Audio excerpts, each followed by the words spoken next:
Good afternoon. I'm Chris Loftis. I'm the Director of Communications for the Washington State Patrol. That's C-H-R-I-S, L as in Larry, O, F as in Frank, T as in Tom, I-S as in Sam. And again, I'm the Director of Communications. Behind me is Captain Ron Mead. He is the commander here for District 2, which is King County. For those of you who don't know, we have 8 geographic districts across the state, and District 2 is King County alone. It's the only one that is one county alone. We're here to discuss last night. I'm going to give you kind of a readout of what happened in a timeline. We have some new information. A lot of the things that I'll be reading out to you, you already have. First off, though, I want to say this meets the definition of an active shooter and a mass shooting event. The only difference from this and other events that we see across the country in schools and parks and so forth is the area of the shooting was not confined to a very specific place or location. So we treat it as such. We treat it as an active shooter and as a mass shooting event. I guess one message I want to deliver is that our area, our state, we're not immune to these sorts of things. You see this around the country. Just because we live in a beautiful area, just because our economy's strong, just because we're a friendly folks here in the great Northwest, that does not insulate us from tragedy, doesn't insulate us from the challenges that we're seeing as a society. I'm going to go over the events from last night. Captain Mead will have a few remarks. I'll then come back with some statistics, giving you some comparisons, some numbers for the numbers of statewide shootings so far this year and how it compares to years prior.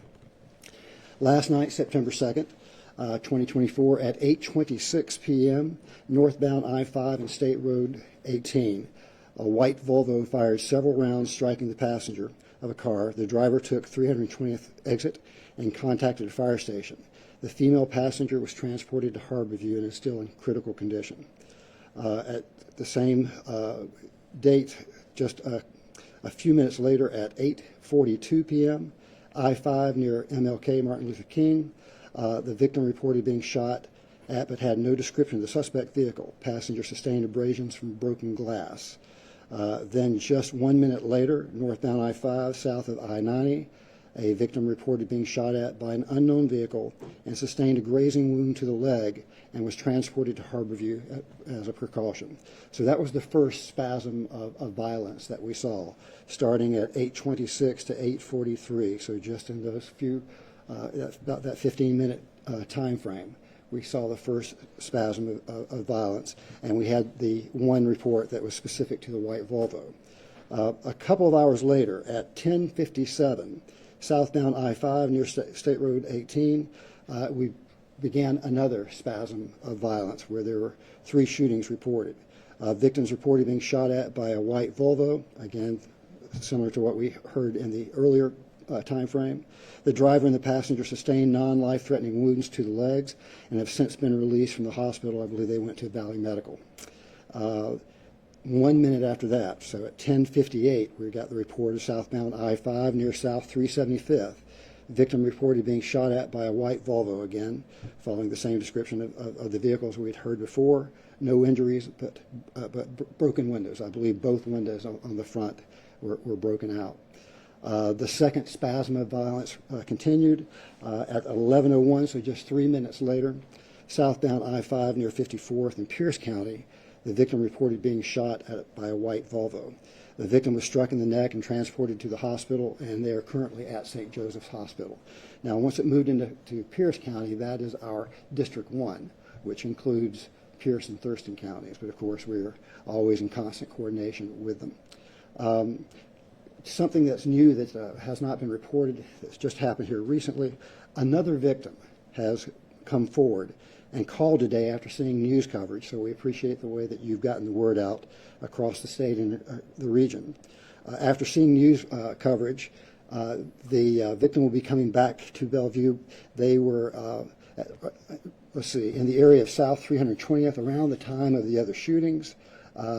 They kept going. They didn't realize their car had been shot, but when they got to Portland, which was their next destination, they heard the news accounts and realized that they may have been involved in this situation. So they're coming back in today, and we'll be talking to our detectives, and we will be able to verify the timeline and to see if they were part of this entire situation. No injuries were reported in that. We would like to encourage other folks who may have been in this area last night during these time frames. If you saw something, call. Same thing as the folks in Portland. You get home, you see bullet holes in your car, your RV, your boat, whatever it is, the trailer you were pulling, anything of that nature. Please give us a call. The more information we have, the more specifics we have, the faster we're going to be able to come to some conclusions in this investigation. And with that said, we will not be making speculations about the suspect. We will not be making speculations about their mental state. We won't be making any sort of speculative announcements in that regard. We're not in the speculation business. We're in the investigation business. And so the investigations are ongoing. Shortly after midnight last night, so today, September 3rd, the suspect and the vehicle were located in Fircrest. The University Place Police Department, the Pierce County Sheriff's Office, Lakewood Police Department, Puyallup Police Department, Tacoma Police Department, and Fircrest Police Department were instrumental in taking the suspect into custody without incident. The suspect was cleared medically at the hospital and was subsequently booked into the King County Jail.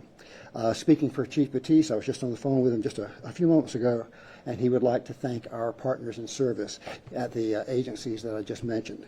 And again, Fircrest, University Place, Lakewood, Puyallup, Tacoma, and Pierce County Sheriff's Office. We are all in this together, not just as law enforcement in response, but as a community. We're all in this together. We all travel the roads. We all have the right to go home safely every night. We all have the right to go to work safely each day. Whether you're in law enforcement, first response, or the media, or taking your kids to school, whatever it is, the roadways are not a platform for people's grievances. They're not a platform for people's arguments. They're not a platform for violent expression. They are simply designed to get you and your loved ones from here to there safely. And with that, I'm going to turn it over to Captain Meade for comments. Good afternoon, and thank you for your presence here today. What we saw last night, we're reminiscent of last December 6th, when we saw another spat of freeway violence that I think we can universally agree is unacceptable in a modern society. Having people leave a place intending to get to another place and doing so safely is something that each of us should come to expect as a matter of just living in a civilized society. And the fact that somebody intent on creating harm and mayhem to others that were merely driving down the freeway trying to get someplace, I think we can all agree, hopefully, is unacceptable. I do want to acknowledge the tireless efforts of those troopers, deputies, officers that were involved in the response to each of these situations. In at least one case, rendering aid by use of tourniquets on 2 victims of these shootings, and the rapidness in which the suspect was identified and arrested without incident. The job of a police officer today is difficult. It's always been difficult. But the prevalence of random violence like we saw last night on our freeway system and in society in general should be alarming to everybody. The difficulty that we have in keeping our roads safe is difficult enough just from the standard person that's distracted or driving impaired or though he's driving unsafely. But add into this latest component that, while not necessarily new, is becoming alarming both in the frequency of it and in how often it's occurring. Having one freeway shooting is one too many. Having 7 perpetrated by one individual over a short period of time only causes a lessening of people's trust in our transportation system, which they should feel safe in using. With that, I'll open up to any questions. Do you believe that this person may be wanted or is suspected in any other seemingly random shootings on interstates or freeways? So that it will remain a part of the investigation moving forward. We have no indication at this point, but I do think it's important to caveat everything that we're saying here today is this is the best information as we know it now. We have detectives who are going to work around the clock to bring this individual, hold him accountable for his criminal conduct, and that work's not going to stop just because he's in jail. That work will continue trying to identify a reason and a motive and anything that we can do to help the prosecutor prosecute this case and hold this individual accountable. But as of right now, we have no information to suggest that. And any indication this person was spraying bullets? I mean, we've seen the prevalence of these like auto sear switches or whatever they're calling them, but is this multiple rounds being fired in a burst, or is it single rounds?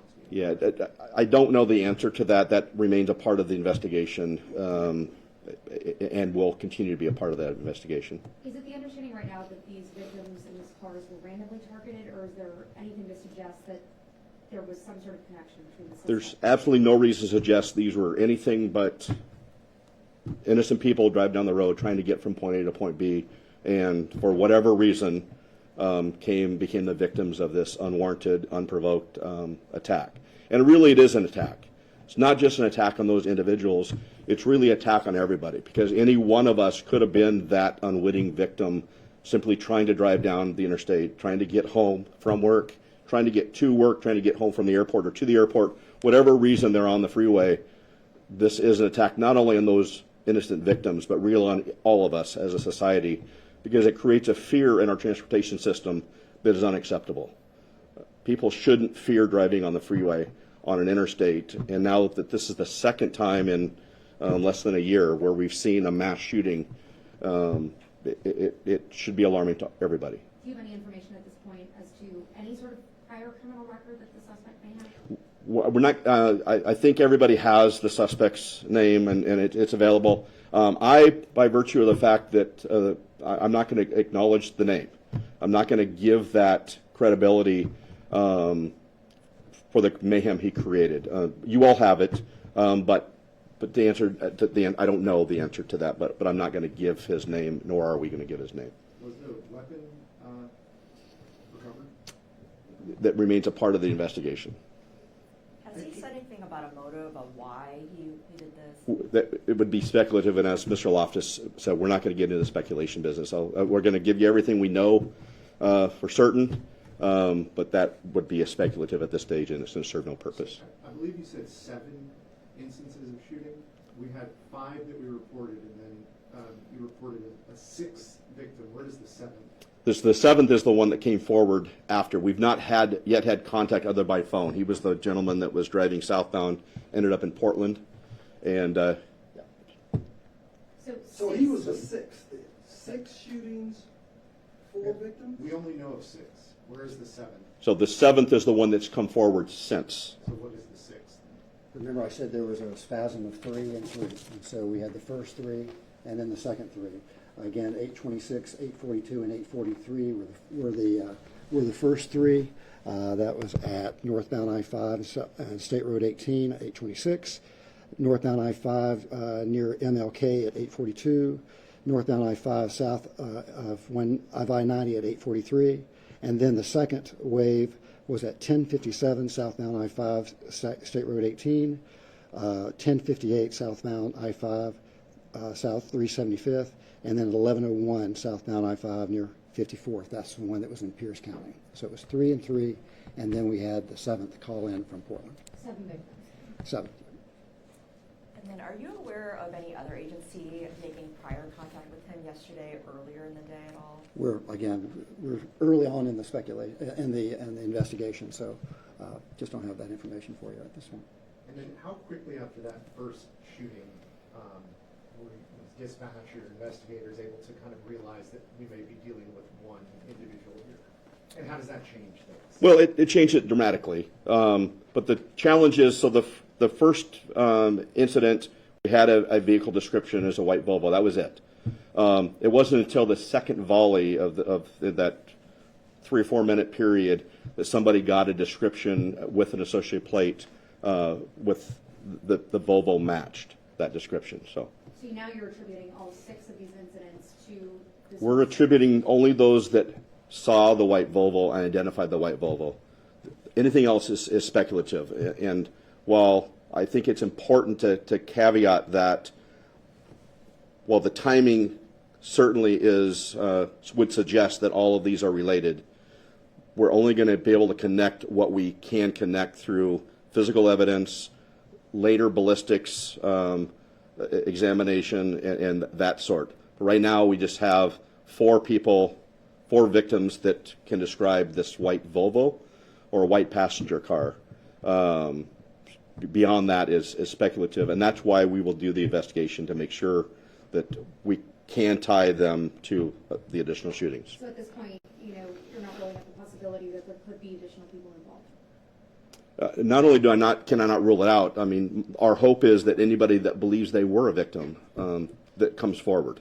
We've learned from experience that oftentimes it's through these press releases and press conferences that people will have recalled something being suspicious, a suspicious noise, a suspicious sound, a suspicious vehicle, and then get home only to find a bullet hole in their car or something else. So not only do we want people, we are encouraging people to come forward if they believe they were somehow associated with this. No matter how minute it is, we want to hear from people whether they were involved or not. Can you give us details about, you had the plate number in the car description, and then he was arrested in Furcrest. How'd you get from there to there and arresting him? Well, the vehicle was spotted by, I believe, an officer from the Furcrest or University Place Police Department, because the BOLA was, the Be on the Lookout for was broadcast to local agencies, both in King and Pierce counties. And so it was through that alert officer in the field that just happened to see the vehicle from an alert that had been broadcast throughout the 2 counties, and probably beyond. I mean, that violent criminals like this, particularly the ones that are using an interstate, and we know or believe at one point went north at least into Seattle and then back south. We're a very fluid society, and so we want to make sure that that information is shared as widely as humanly possible, hoping for the good outcome we had in identifying the vehicle as quickly as we did and being able to get it stopped and the suspect into custody without incident. We saw body cam footage this morning. Is that the conclusion of a traffic stop, or how did they get to that location? So I believe are you talking about the Pierce County video footage? That's an issue. Pierce County's released that. I know that we will include that in our release as well, but I don't have the specifics. I would refer you to those agencies that were involved in that. So was it a victim or another driver on the road that got the suspect plate? Yeah, somebody, I don't know if it was a victim or a witness, but we were provided with a plate that is associated with the suspect vehicle. That I know you don't do the charging, but are you requesting certain charges, or what could a person like this be charged with? Well, I'll leave that to the prosecutor's office. Listen, how the criminal justice system holds people accountable is really a matter for the prosecutor's office, and I have absolute confidence in that we share a shared goal in ensuring not only public safety, but holding people responsible that commit crimes like this. And I think going back to the last incident of a mass shooting on Interstate, they were a great partner through that, and they're a great partner in everything we do. We're one really small facet of the criminal justice system, but ultimately they're the ones that hold people accountable for the conduct of. I guess, what was the person arrested on? What are they being held on? I don't have that here in front of me. Do you have that, Chris? But we will follow. It will be in the press release that will go out here shortly. You mentioned you have statistics and data. Can you talk briefly about how many highway shootings you've seen so far in 2024, the last 12 months, and how that compares to previous years? Being held on assault first degree right now. So, yes, I can, in answering your question. Total year to date here in King County, we've had 37 shootings where we've had active investigations. Now, I know some of you have reported some larger numbers, and we do record any report of a shooting in a report of a gun brandishing. And that can be in the hundreds in the same time frame. But where we actually have a victim, where we have witnesses, where we have evidence, bullet holes, et cetera, and we have our CID, or Criminal Investigation Division, actually doing an investigation, we have enough evidence to investigate, we've had 37. To give you a sense of where we were year to date, and by the way, the 37 includes last night, and we're adding the 7 from last night. Year to date last year, we were at 30. So we were tied. 24 hours ago, we were 30 and 30, but now we're at 37. But year to date 2022, we were at 40. So we've actually come down just slightly. But I will just say, 1 is too many. 1 is far too many. And I don't know if I said so in my opening remarks, but we don't want to use terms like we were lucky last night, because right now there are 2 families who have loved ones in critical conditions in 2 different hospitals. There's no luck there. That's a tragedy. And they are dealing with the worst days and nights of their lives. And our hearts go out to them. They have our thoughts and our prayers.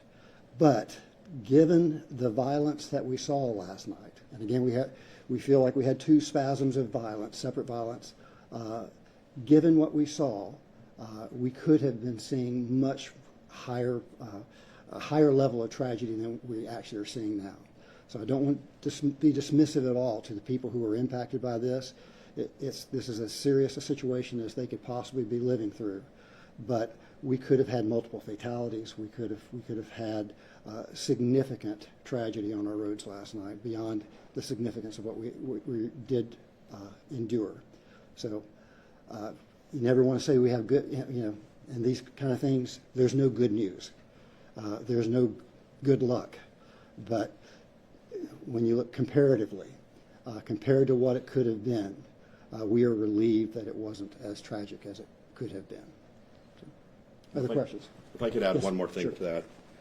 So I never want to become so cold to the data that behind every one of these is a victim. We have a person fighting for their life today that shouldn't be fighting for their life today. Behind every one of these is somebody that's life is forever changed because they were victimized through some random act of violence on a freeway that they shouldn't have been experienced to. So I'd never want to become so cold to the data, and the data is important. The data drives a lot of our staffing decisions and enforcement decisions, and where we focus our efforts on. That data is important. But behind that data are families, are victims. And I always want to keep that at the forefront of these discussions, in remembering these people didn't do anything to deserve this. There's just innocent people driving down the freeway, like all of you are going to do likely when you leave here. You're going to likely leave this building, headed back probably to Seattle, I'm guessing, with the expectation you're going to make it without becoming a victim of some random act of violence. And as a society, we've almost become somewhat numb to this, and we should not. We should never become numb to the fact that somebody else believes that they have the right to go perpetrate this level of violence on innocent people that are just trying to get from point A to point B. Like all of us leaving this building today at some point are going to do the same thing. So, any further questions? I had one more statistic for you. So I'd said the 37. That's just here for District 2 or King County. Statewide, we've had 87 highway shootings that we have ongoing or have had criminal investigations. And again, those are ones that we actually have evidence. We have victims, we have statements, we have bullet holes, we have shell casings, we have something to investigate. We would be in the thousands, though, when you count all the times that a gunshot is reported, or someone says, I saw someone with a gun in their car. Again, in King County alone, that's in the hundreds across the state. That's in the thousands each year. But we can only investigate when we have actual evidence to investigate. 87 year to date. 87 year to date. And I don't have the years prior to that, but I believe most of you have. Oh, excuse me. Okay, so, I'm sorry, 58 year-to-date. I was meant corrected. Thank you. No, you said the 87 statewide. For 2023. Oh, okay. So 87, 2023. I'm sorry. 57 year-to-date. I apologize for that. I'm looking at my chicken scratching here. So 87, 2023 gives you some comparison, and the other is for the year-to-date here. State. Other questions? All right. Thank you so much. Appreciate it.